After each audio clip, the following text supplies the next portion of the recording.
Hi class, Dr. Bevilacqua here. I thought I'd go through homework 2, question 4, and this deals with error propagation in the Kaya equation.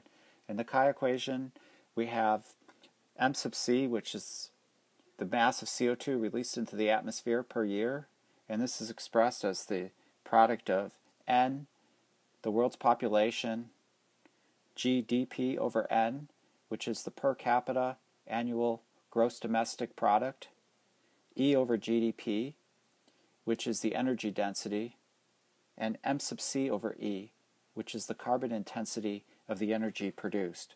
We can think of this effectively as four terms: y equals A times B times C times D.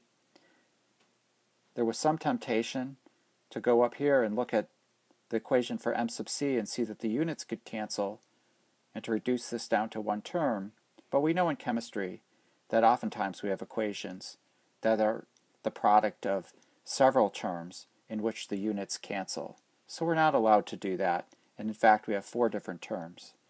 If we go ahead and use the equations for error propagation, the relative error in y we know is equal to this form with four different terms. If you need to, please go back and review the screencast that was made with the equations for error propagation. We know that each of these terms has 15% error, so the math looks like this. It's plus or minus, but when we square it, it becomes positive. The four terms end up as this 4, and here's the term 0.15 squared. When we do the math on that, we end up with 2 times 0.15, or 0.30. These all have plus or minus in front of them because they come from taking the square root, and so our final answer has plus or minus 30%.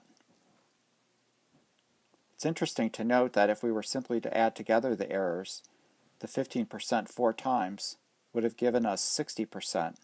So by using the RMS method, it's more forgiving.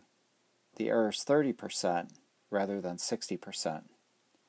The problem, in this problem, we can also calculate the absolute error, sigma sub y, and we get that by multiplying y over onto the right-hand side. And I show you that here. We're told that the final answer is 8.5 gigatons.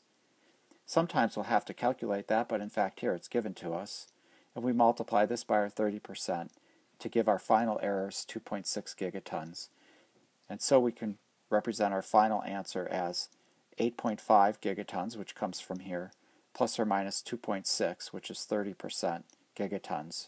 Or again, 8.5 plus or minus 2.6 gigatons. Thanks for listening.